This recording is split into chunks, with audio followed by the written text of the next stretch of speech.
listening to Answers for the Family with Alan Cardoza and Matt Polacheck, only on LA Talk Radio.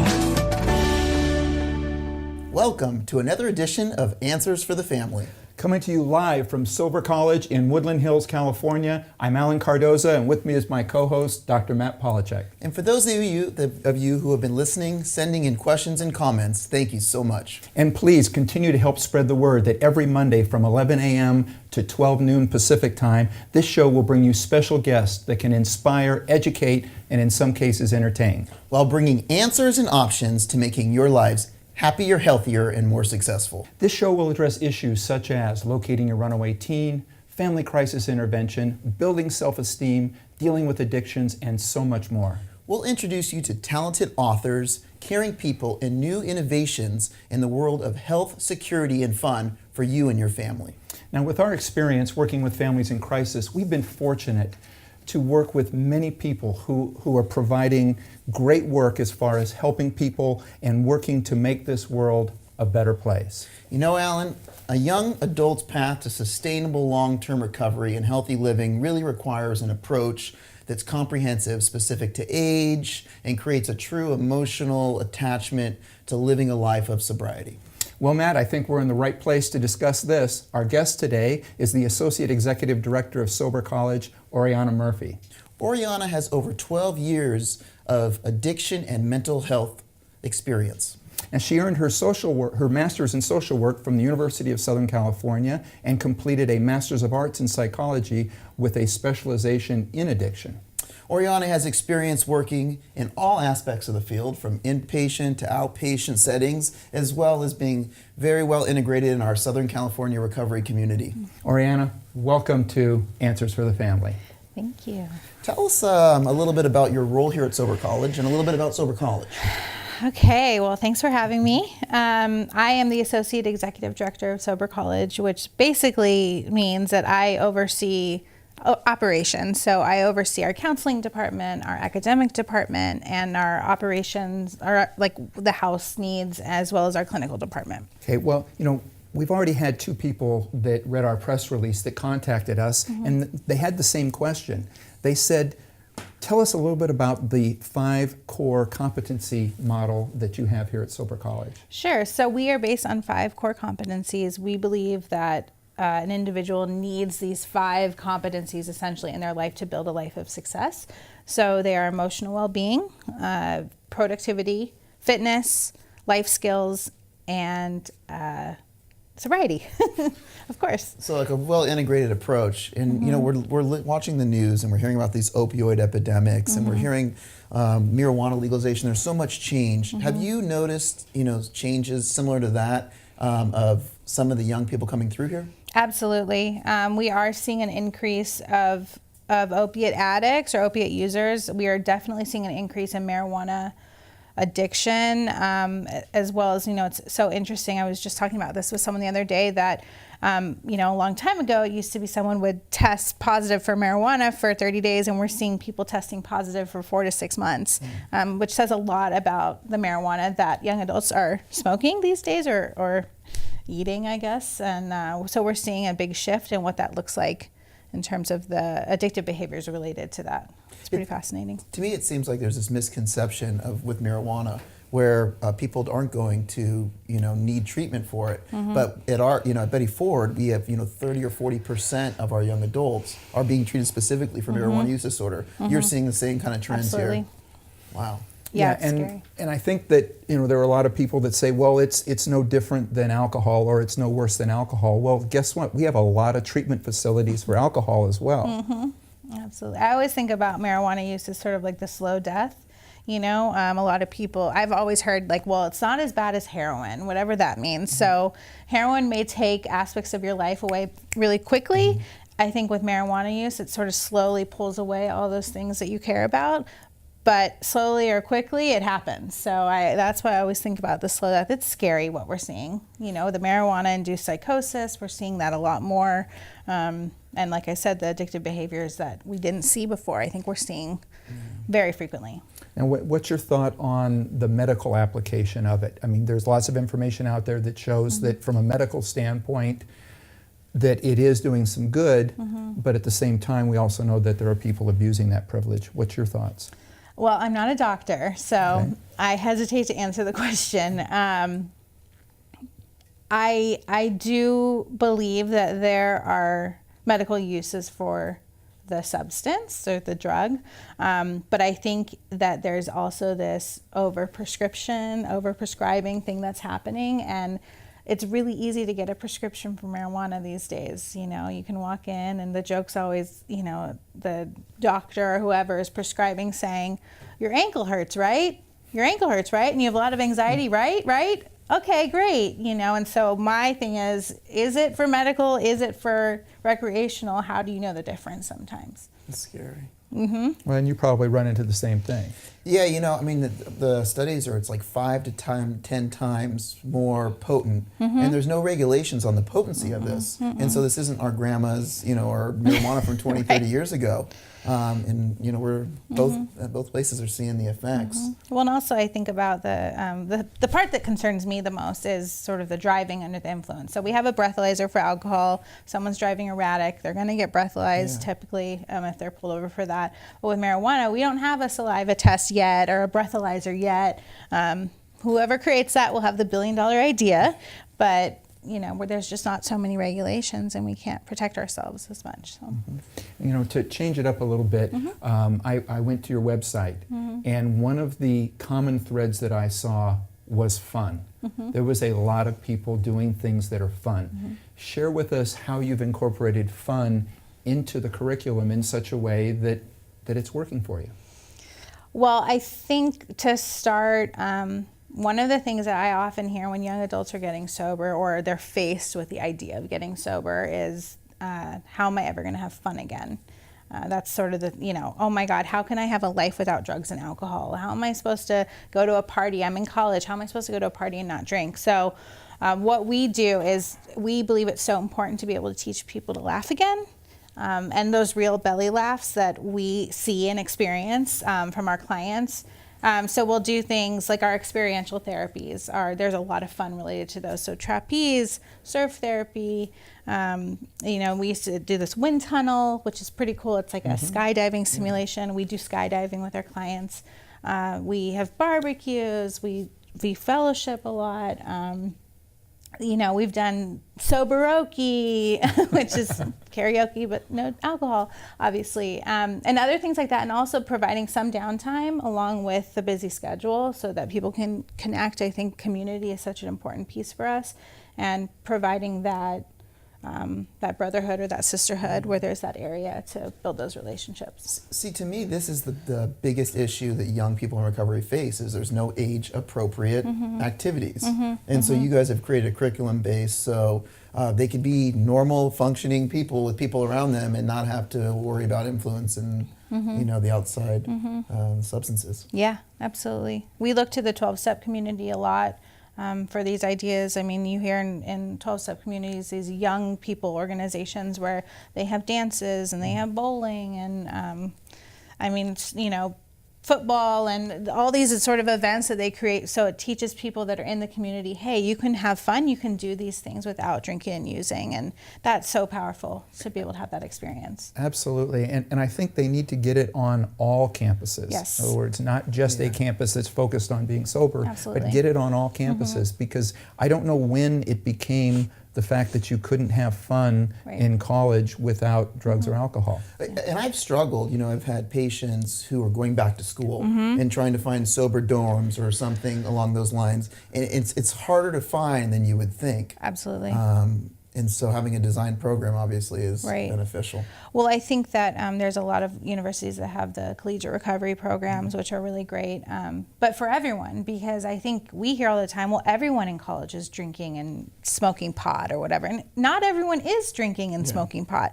You see that the most, but not everyone is doing it. But what the other communities that are there, they're not out there, so people aren't attracted to that because they're not seeing it. You know, we're sort of teaching our young adults that you can have that stuff, and so they can, I believe they can touch it and bring it out to the community because, you know, the ripple effect that can have, so. What are some of the mental health issues that seem to be working in conjunction with somebody's addiction issues? We're seeing a lot of anxiety, depression, some of the, like I said, the marijuana-induced psychosis, so psychotic features related to substance use. Is it the substance? Is it not? It's most of the things that we're seeing. Mm-hmm. And you're seeing an increase in the synthetic marijuanas too? Absolutely. And some of that those more dangerous kind of... yeah, the wax. The wax. And all those names of things that I have to like investigate all the time because I'm like, what are you talking about? Yeah, it's embarrassing actually. I hear a new one every week, I feel like, so. Have you noticed younger people not as prepared probably for college as we used to be maybe, and so the pressure is leading to more drug use maybe? Absolutely. I think 18 is sort of this arbitrary age. It's like, oh, you're an adult at 18, you're ready for college, and I would argue that most individuals are not ready for college at 18, which I think is what's so scary. I mean, if the brain isn't fully developing until the age of 26, we're asking young adults to make these huge life decisions at the age of 18 and, go across the country and go into this school and make the right decisions, and drink with moderation. And, when they're like, I want friends and I want to be a part of this. And, oftentimes you're going to see that drinking as the socializing. It's scary. We were discussing before the show that when I went away to college, I went with 5 or 6 buddies, and within the first 6 months, 3 or 4 of them were back at home. Just from that idea of not being ready and not, emotionally being able to handle the stress. Absolutely. I had a conversation with my own parents recently, and they said, in hindsight, we were not ready, you were not ready to go across the country to college and have to be an adult, really, without sort of the ability to do so. Now, what are some of the things that we can do differently at an earlier age so that we know that they are? I mean, is there a level of testing? Are there things that we can do to be able to say, you know what, maybe you're just not quite ready to go far away. Stay home, start at a community college for a couple of years while you're still living at home. What are some of the other things that people can do? I think communication is necessary. I think about families that are able to talk about sort of concerns. There's a space where the teenage or young adult child can go to their parents and say, hey, I had this experience at school, or I had this experience at a party, and I'm confused and I don't know what this is, and or I'm having this feeling and I feel like I'm the only person in the world that has this feeling. Can we talk about this? I'm sure so many teenagers would hear this and roll their eyes, but I think that piece is so important. I think parents are scared to have those conversations because they don't want to allow or permit the use of substances, but providing that space is so comfortable, and then being able within that to really assess what makes sense. I mean, I am a big proponent of education, and and I think that finding the right school for you is really dependent on the individual, but making sure that there's the support in place beforehand, whether they're going to community college, whether they're going to, across the country, whatever that decision is as a family, that there's a support in the background that they can always return to is monumental, So I think that's really that piece, is what are we saying to our kids? What are we talking about? Right. One of the cool things about this show is people know what we're going to talk about before we go on. And then, so we've got a lot of parents out there probably listening and watching. What advice would you give for parents whose kids are struggling with substance abuse issues? Number one, pay attention. Listen to your gut. I think that's super important. I think most parents would argue that they knew it. You always ask them, I knew something was going on. Something is probably going on. If you notice a change in behavior, a drastic change in behavior especially, there's definitely something going on. It may not be drug use, but there's something happening and a conversation needs to start.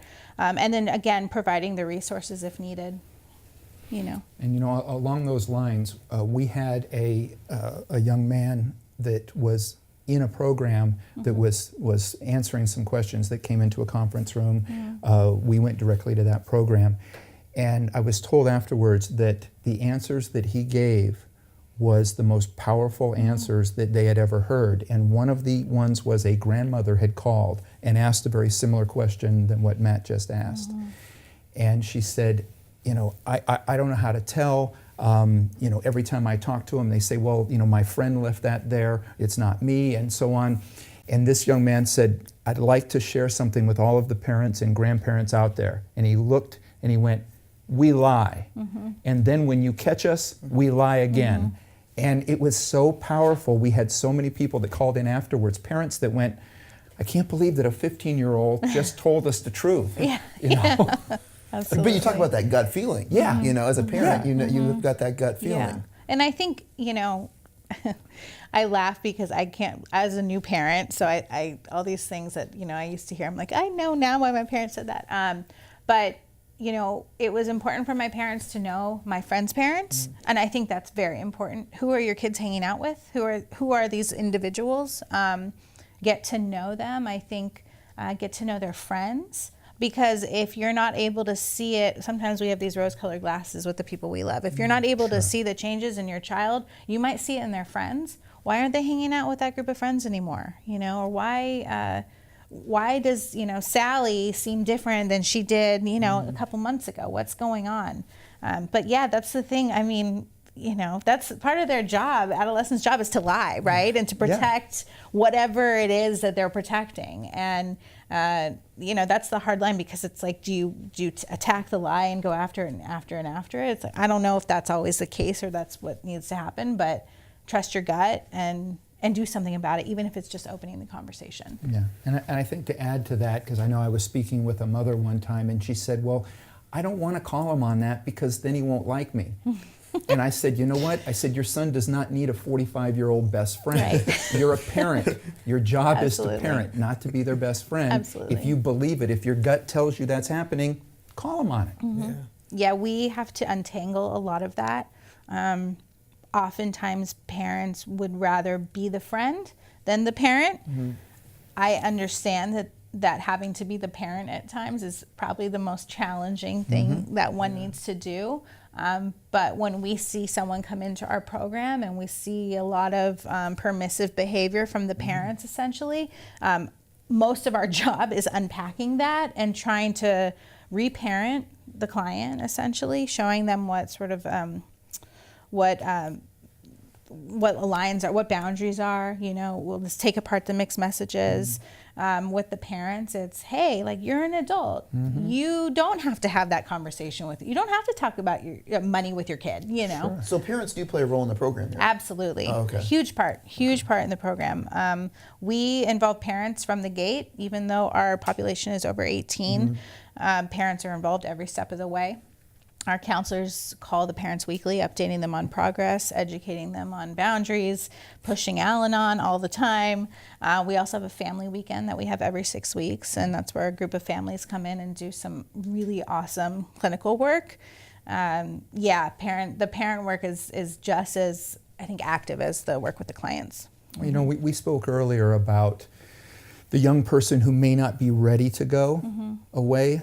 Let's flip the script a little bit and say, what about the one that needs a parentectomy? They need to go away and they need a parentectomy. The parents need to pull back. How do you deal with that parent that is constantly interfering or sabotaging the good work that's being done? I have said to many parents, I need you to let me do my job. Usually before that conversation is had, we actually let the parent sort of engage and then make that decision. But we've had to, you know, pull parents off of phone calls. We've had to just set really firm boundaries. And, you know, I've said to parents, you're going to allow your son to die. And that's the reality. And that is so hard, you know, if, you know, when we have clients come in that don't want to be in treatment, and it's imperative that they're in treatment, sort of what you're talking about, and they want to leave. And, you know, we're not a lockdown program, so this happens, you know, it happens, not often, but every once in a while you see it. A lot of the work we're doing with the parents is, hey, you need to set a boundary here. What does it look like if they leave? When parents have sort of allowed, hey, we're going to take you back in, knowing that, you know, 30 days ago they were shooting heroin, I've said to parents, like, you're going to kill your son, and that's just the reality, and I'm not going to sugarcoat it. Our job is to be honest and transparent. It's not to sort of protect, like, the sickness and the dysfunction in the family. I think that's a great point. we're talking about the negative side of this nasty world we're in. Right. But there's great stories that have come out of Absolutely. sober college. And later today, we're going to get to hear one. Yeah. But will you share maybe one or two stories that while you have been here has been, something really exciting? Sure. A lot. I mean, we've done such incredible work, and there's so many great clients that have come through our program. One person I think of in particular was an individual that I was actually the counselor for. So this is some years back. He had come to our program, a serious self-identified alcoholic. He had, had some sobriety, relapsed, came back into treatment, came with us, and struggled. I mean, he was totally bought into the 12 steps, so that was not the issue. But he had some behavioral stuff, some conflicts with others. Every day wanted to leave the program. I mean, would come in my office every day. I'm leaving every day. It was like this whole thing. And what ended up happening, he was dead set on leaving at 90 days, and there was no way around it. And his mom was going to let him leave at 90 days too. She wasn't going to hold any line. He and his mom participated in a family weekend, and something magic happened there, which it always does. And he told his mom at the end of the weekend that he wanted to stay, however long it took. And I have chills thinking about it. He ended up enrolling in an EMT program, and he struggled. It was hard. We had, he had to do tutoring, the whole deal. And he ended up staying through sober living. He ended up going back home, got a job as an EMT, and now he's, I think he's like fire ranger, and he's pursuing all these incredible goals, and he has about 3 years now, and total 180 from who this guy was. And he's losing his life, and now he's saving him with Narcan, using Narcan and other things to save people's lives. Yeah. So, I mean, it's amazing, and that's just one. I see that story time and time again, and that's what keeps me doing this, Well, as far as what keeps you doing it, what is the best part of it, and what's the worst part? For me, I think the best part is seeing families come back together. I really love family work, and seeing a family be rebuilt is on all sides, I love that. I think seeing clients come in and get that sort of passion for recovery in their eyes, because that was my journey, and seeing that is amazing. Or if someone doesn't quite get it the first time, and coming back and jumping in and having this new experience is, that's why we're doing this. I think the worst part, people die. It happens, I think people not getting it or not really ready to be done. I think a lot of what we do in treatment is we raise the bottom, and that doesn't work for everyone. And having to see people leave and knowing that they need to go figure it out, and the sort of the outcome of what that is. I mean, this is, you said it, this is terrifying and deadly, and we're in it. It's like a battlefield every day. When you say that, I think that we know your program works. We know 12-step works, yet people still fight it. Yeah. And I see every day, great people who run a great 12-step program, and they stay in recovery, yet that you see people who just want to keep fighting against, going against the curve.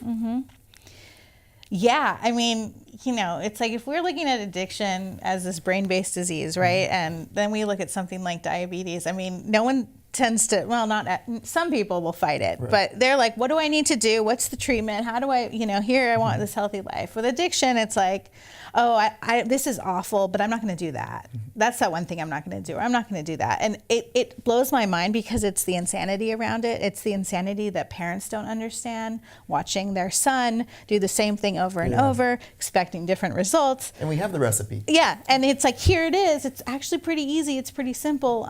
But I think the idea of having to it's really turn it over, if I use a 12-step phrase, that is so challenging, especially for young adults who are really trying to master their independence and, be like, this is who I am to the world, and thinking they're invincible. I mean, this population is so difficult, but so incredible. And it's like, I'm not willing to do it your way. It's like almost against the establishment. We see that stuff a lot. but when we kind of just want to smack them around and say like, but it's so easy, it's right here, just do it, you know. I don't really smack them, but I'd like to sometimes. Well, Matt, you brought up some questions in regard to success stories. Fortunately, we have one here. So we're going to take a break. We will be right back. Stay with us. You're listening to Answers for the Family. Founded over 30 years ago to meet the needs of families in crisis, West Shield is your answer to resolving issues that negatively impact families. Our signature therapeutic transportation service helps to ensure that adolescents in crisis are safely transported to specialized schools, programs, and treatment centers with unsurpassed experience and success. We're supported by our full-service licensed investigation company that has legally, professionally, and compassionately located hundreds of runaway teens and missing persons.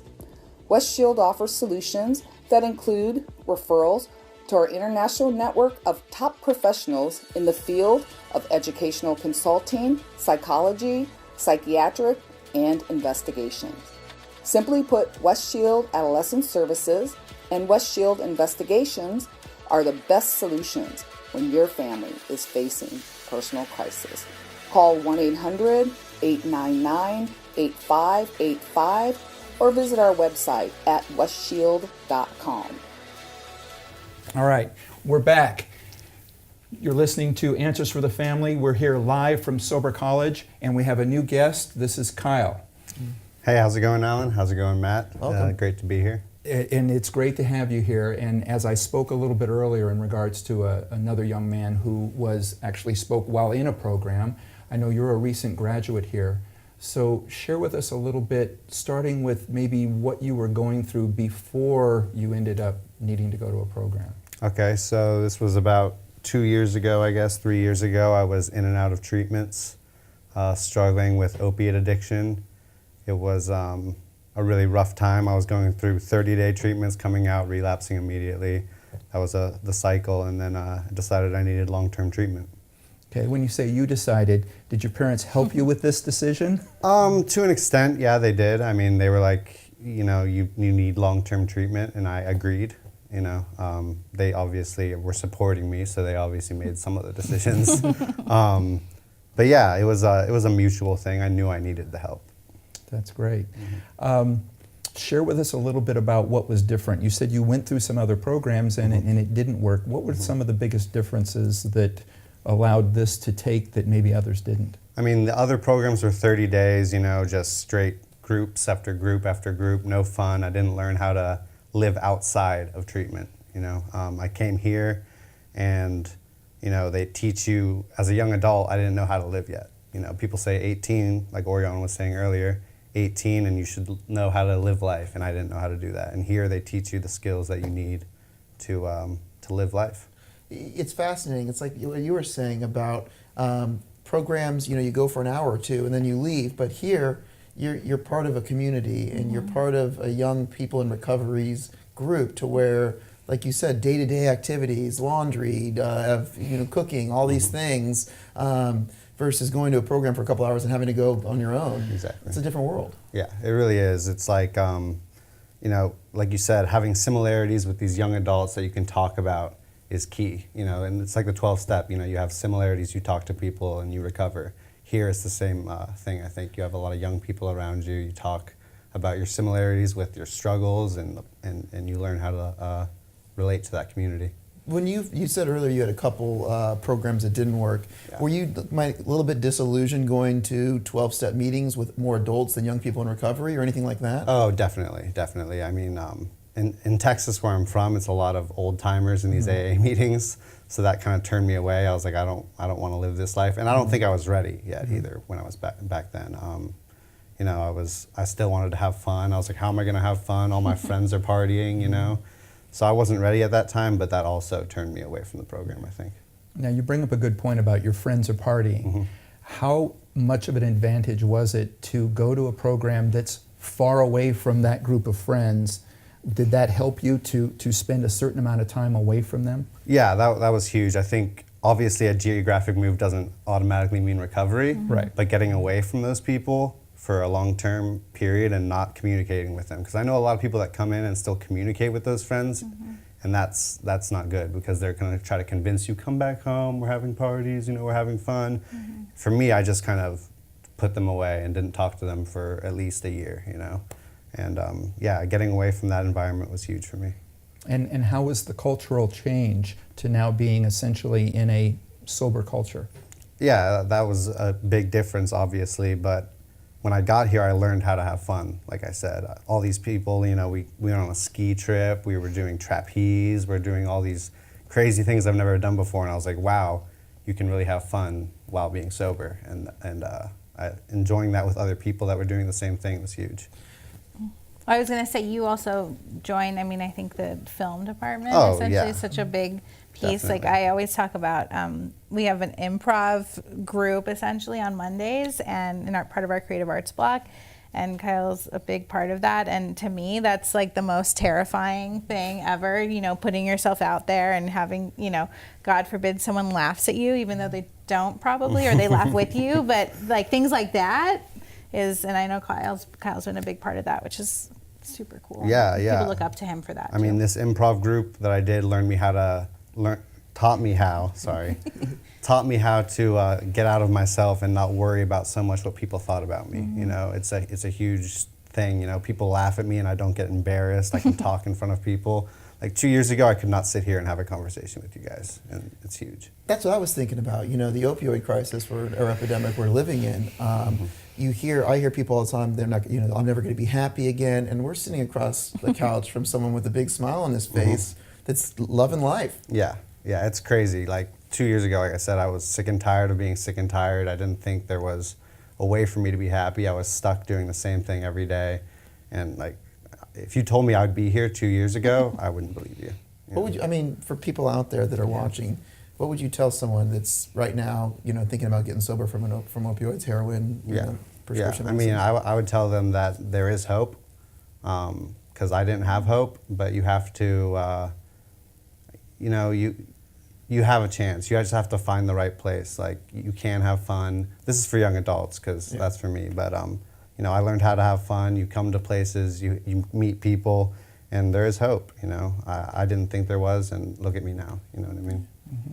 Now, that's a great message for young people that might be struggling. What would your message be to the parents of a 15 to 17-year-old that's not coming home, or that is coming home but high, and they're struggling with how to deal with it, you know, as parents do, because there's that thing. You love them, you want everything you possibly can to help them, but at the same time, you know, there's a divide. Yeah. Okay, what do you tell those parents?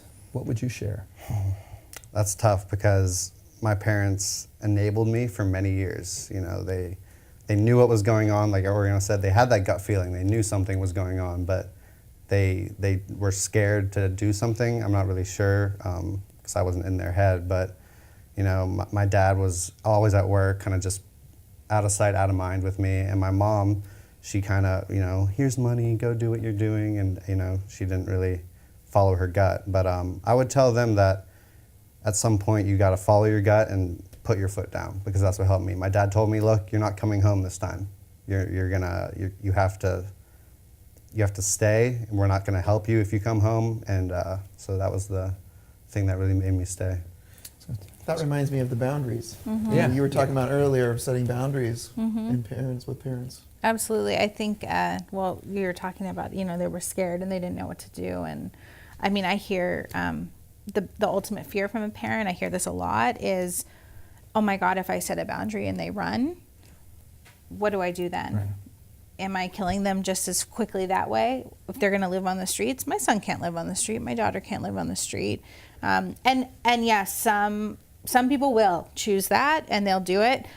I often see people end up calling, saying like, oh, okay, what do you want? You know, and that I think is the hardest thing, is like, how do you face that, knowing that, okay, if I don't do what my kid's telling me to do, then they're going to never talk to me again, or they're going to leave, they're going to go be homeless, they're going to, you know, and it's so hard to tell a parent they may have to do that. I couldn't imagine doing that as a parent. I mean, it's got to be so difficult. Yeah. And as a detective, as somebody who locates those that do run away, the saddest thing I ever did was I had to identify a body for a family because the young person had run away from another state, and I was the one that was there. It's the worst phone call that I ever had to make, was to call them and say, yes, that is your child. So again, as you say, to tell the parents, you may think that you're helping by saying, oh, it's okay, we won't ground you or we won't do this. But as you said, going out, living on the streets, and especially at this day and age, it is far more dangerous to do that, for them to try to make it out there than it is for you to stand up to them as a parent and say, you have to fix this problem.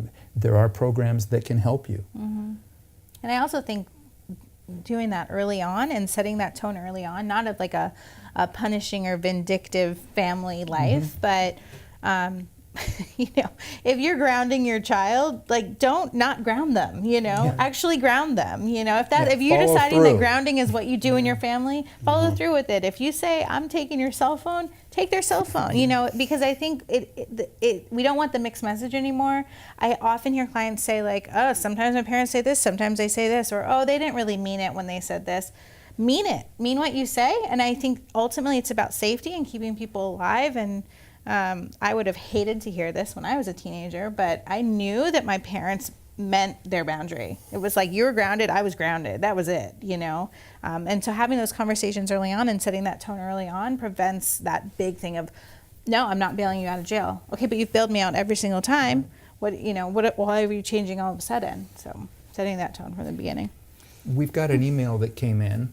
And again, we want to thank everybody for sending in the emails, to take the time. We know many people work in the middle of the day, so to take the time beforehand and to send these in, we very much appreciate it. I think this addresses a little bit about what we're talking about. This one reads, we are parents of a high school senior who graduates in a little over a month. Every day we are becoming more uncomfortable with her attending college out of state because we have caught her lying repeatedly about drinking and feel that she may be on the path to an alcohol addiction. We are in full on discussions on how to preempt or deal with the issue. Can you provide some suggestions? And this is from Charles in New Mexico, and thank you, Charles. Do you have any thoughts? Yeah, for me, when I was 18, ready to go to out-of-state college in Arizona, my parents told me later on, they're like, we knew you weren't ready for college. We knew you weren't ready for college. You shouldn't have gone off. And I agree now, looking back. I should have stayed local, maybe community college, been close to home. But going out of state, I just ran wild. And I think if you have that doubt of sending your kid out of state to college, you should follow your gut again and, make them stay local, I think. I also think that, there's ways of, because it's like follow my gut versus living in fear. It's really confusing sometimes. But I do think there might be ways of, hey, these are the agreements for the summer. And I need you to abide by these things. And if you can't abide by them, you are losing the opportunity to go away this year. And we can look at it next year. Maybe we go to community college. So whether that's, drug testing, whether that's breathalyzer, whatever it is, maybe it's, they can't have the car during certain hours. I mean, whatever the family decides, but sort of setting up an agreement of we're going to do this together. So if you can, what things should we come up with together as a family and that we can agree on and see how that works, and then making a decision from there too. Like what's a realistic expectation for an 18-year-old going off to college? Yeah. What should that look like? Yeah. Well, we've heard the story of how you got here. Well, what's next? What's next? Well, right now I'm going to college. I work here at Sober College in the film department, learning a lot, finding a passion of film, which is really awesome because when I came in, I had never experienced film. I didn't know really anything about it. I got into an internship and I found a passion, which is incredible because I didn't have any passions before I came here. So yeah, going to college, hopefully transferring to a 4-year school soon. Working, have great relationships. Me and my family talk regularly. My dad tells me he's proud of me. I never thought that would happen. So yeah, life's great right now. Have a great group of friends, living on my own. It's incredible. Well, shall we go to another question? Sure. This one's coming in from William in San Diego. And William's asking, a professor at a small private college, it is alarming to see an increasing number of my students demonstrate the physical appearance, behavior, and academic performance that would suggest an addiction of some sort. I have to wonder what approach you're using that brings these people to the realization that they actually have a problem and to get them to seek help. And this is from William in San Diego. You know, it's interesting. I'm always sort of torn with the how do I identify if I have an addiction or not question, because I think it's really important that people identify it for themselves. However, I think that part of our job as mental health and addiction professionals essentially is to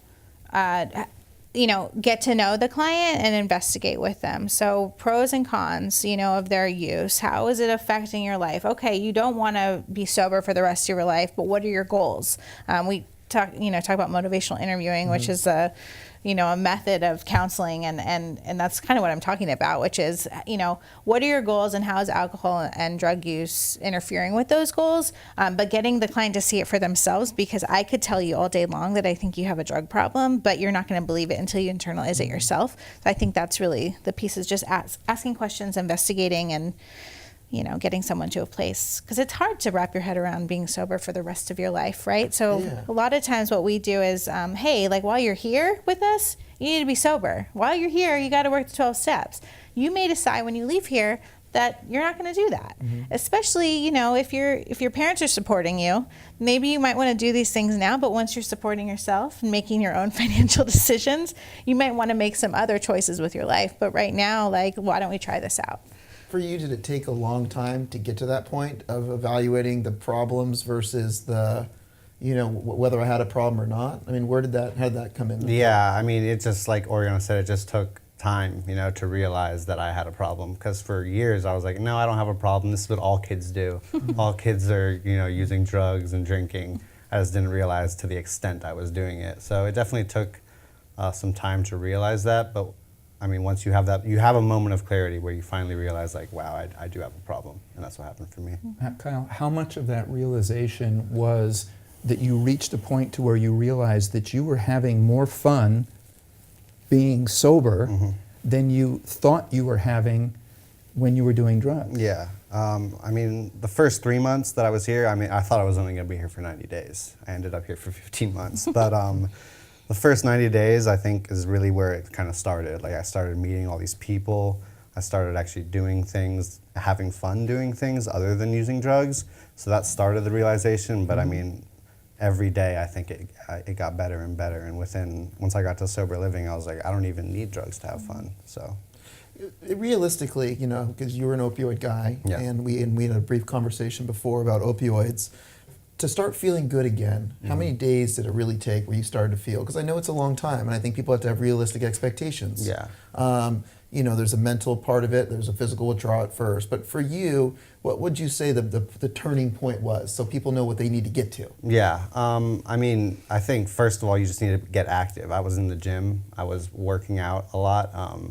I was getting back to sleep normal. And I think it took about 30 days to get really over the physical feelings, but the mental took, more than that. I can't put an exact date on it, obviously, but eventually it just started falling out of my mind. And, 12-step, like you said, physical, mental, therapy, having fun, all of those things together really, really changed me. I think people underestimate the power of cravings, and there's sort of the overt cravings and the covert cravings, and we sometimes will see the ones over time that the actual cravings are gone, that voice that's like, you should use again one more time, and it starts to turn into this, you should leave. It'll be so much better out there. You don't want to use, but you should totally leave, and so we try and help people, identify those, as that could be a craving to use, that's our biggest battle sometimes, getting someone to admit that. They're 2 steps away from the, they've already made a mental relapse, basically. Yeah.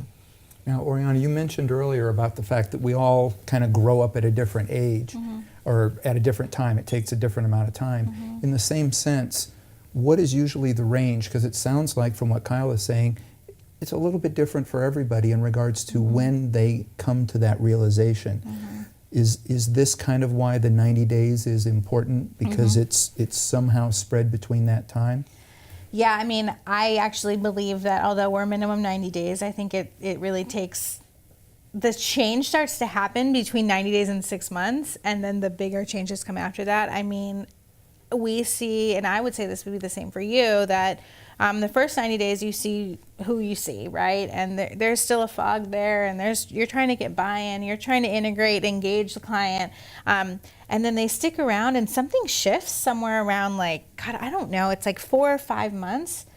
When someone's actively participating, I think, in their own recovery and have like a investment in their life, and they start to see those changes, and then they go into sober living after 6 months, and that's when they have more freedom to do sort of their own thing, go after that passion. We're into passion development big time, and start to live a life that's somewhat normal, but with safety measures around it. So curfews, drug testing, that kind of stuff. But I think in the first 90 days, I mean, the changes don't happen until after that. Those 90 days are so important to get someone grounded, stabilized, get them engaged, get them invested. But you really need to stick it out, I think, to make some real changes. All right. We've got just a couple of minutes left. Is there anything else that you would like to share? What are the things that you feel that the professionals, the parents, the young people that are watching and or listening should know about either your personal struggle or your belief in the things that really help? I mean, one of the things I mentioned it just a second ago, passion development, to me, that's key. You hear a lot of people saying, people in long-term recovery talk about, I needed to build a life worth staying sober for.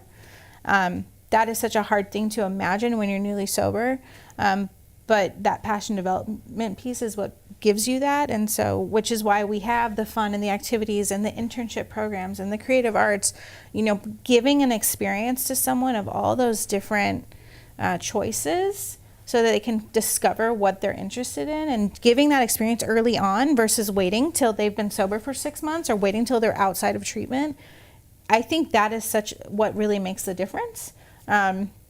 As well as, which kind of goes into it, but getting someone in a place where they're feeling like they're productive and they're working towards something in their life versus pausing it before, to go to treatment, stopping everything, keeping that engaged. I think that's the thing that works, and that's what I've seen from clients, from my friends, from my own experience in recovery.